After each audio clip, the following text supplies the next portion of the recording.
Welcome back to Body Beautiful, and welcome back, Dr. Mele. We're going to be taking your calls with any questions you might have about plastic surgery. Here's the phone number, 800-440-4884. And again, we'll be putting the number up for the doctor's office during and after the segment, so be ready with your pen and paper to jot that down. And remember, any advice we give you today, you're going to also want to check it out with your own doctor. All right, this is swimsuit season. Let's just jump right into it. I just got back from vacation, Greek islands, with a friend of mine who had 5 different bathing suits for each day of the week so she could show off her new body. She had breast implants. This is pretty common these days? It's very common, especially in the summer months or even the spring leading up to summer. Because in the summer, it's warmer, we wear less clothing, we want to look good, and there is always a peak in the body sort of procedures that are done during this time of year. And this is becoming more and more common. It used to be, well, I guess back in the day, I mean, it was, you know, noticeable. It was something that you, but now it seems to be, if someone has a breast implant, they're pretty proud of it, and there's no... It's become very common. It's over 300,000 women a year have breast augmentation. And the second most, I guess, done procedure along the bathing suit lines would be, is it liposuction? Or Liposuction is actually number 1. No, over 400,000 people have liposuction each year. And that would, because that would also include men? Men also have liposuction, and not as many men have breast augmentation. Yeah, I guess not. Okay, Dr. Mele. But even in the liposuction, most patients are women. Most cosmetic surgery patients are women. And again, some of the techniques have been refined and have changed. Talk to me about some of the newer techniques in lipo. There's been a lot of changes in liposuction, and it's hard because it's difficult to fix something that works. And liposuction works very well. It's a simple procedure done as an outpatient for the most part. The amounts that we remove are low enough that it can be done safely. You can go home the same day. A lot of adjuvants have been added to try and speed up the process, decrease bruising, increase healing, but frankly, it heals pretty well. And I think the biggest change is still a change that happened quite a while ago with adding fluid before doing the liposuction and doing what's called a tumescent technique. That seems to decrease bruising. It makes it easier for me to do what I need to do because it increases my target so I can make things smoother when I'm finished. But other adjuvants have been added. Ultrasound has been added to try and break up areas that are very dense, or if we're redoing an area that's had an injury or had previous liposuction where there's scarring. Lasers have been used again to try and sort of break things up, make things smoother, and have it heal more evenly. Now, who is an ideal candidate? Because obviously you want to make sure that someone has had an exam in advance, that their health is Sure. good. Who would be an ideal candidate for something? An like ideal this? candidate is someone who's healthy. Obviously, if you're going to have elective surgery, you want it to be safe. So the most important thing is that it's safe, that someone's healthy. If they have medical problems, it doesn't mean they can't have liposuction, but they need to be controlled. The other area that's very helpful is someone who's close to their ideal body weight. If I have a patient who's 100 pounds overweight and I do liposuction and remove 10 pounds, they're still 90 pounds overweight, I'm not sure I've done them a service. Well, probably a couple of things. One is that certainly you can't replace weight loss with liposuction. But I mean, common sense would tell you that, but also, you know, the health aspects of that. If you're carrying on that much extra weight, probably is not good for your heart. And absolutely, absolutely. It increases blood pressure, cholesterol, problems with diabetes.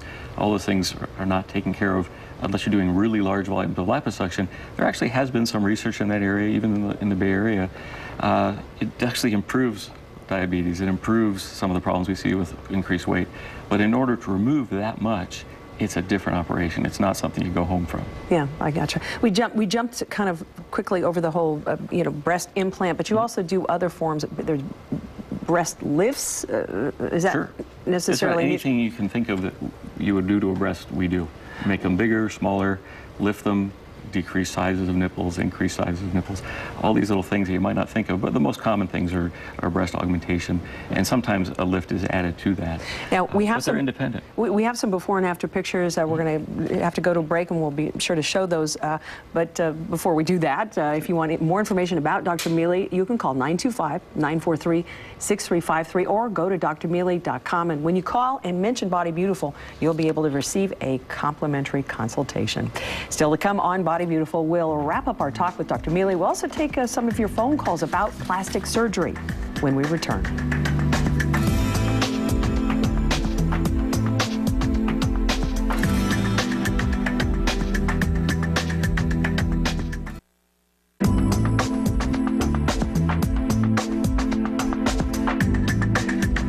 Welcome back to Body Beautiful. We are here with Dr. Joseph Mele. We'll be taking your calls about plastic surgery. The phone number 800-440-4884.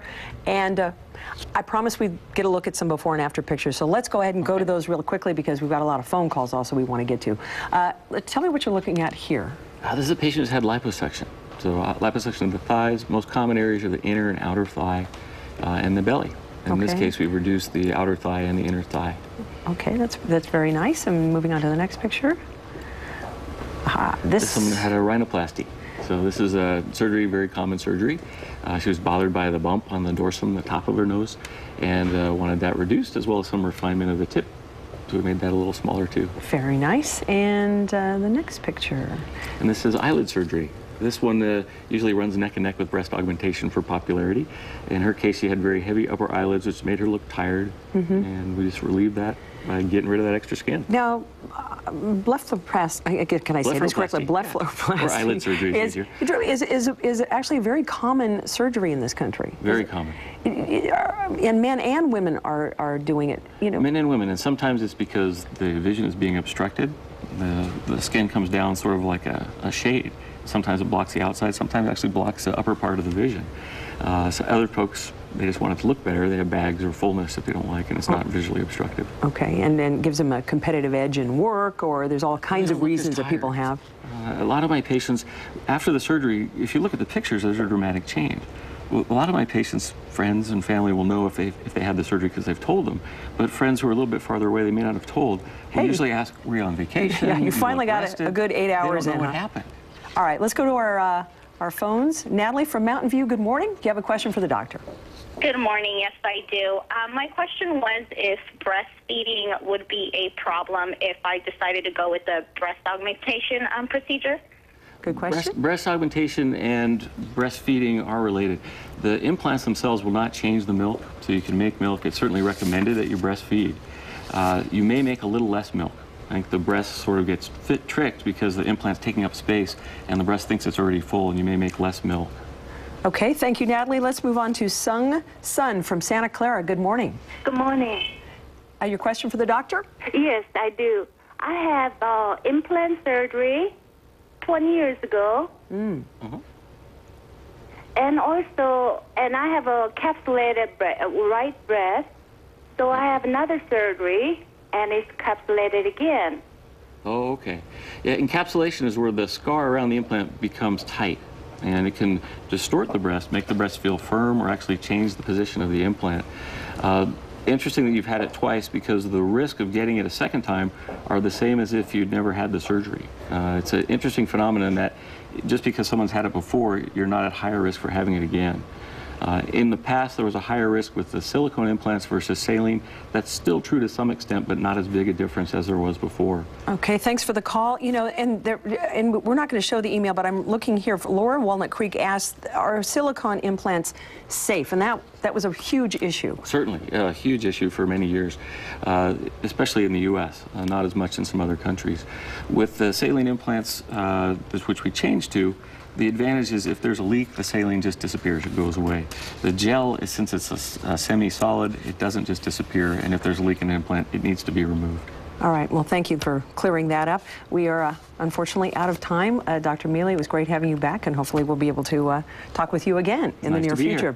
Thank you. That is our show for today, but for more information about Dr. Mele, you can call 925-943-6353 or go to drmele.com, and when you call and mention Body Beautiful, you'll be able to receive a complimentary consultation.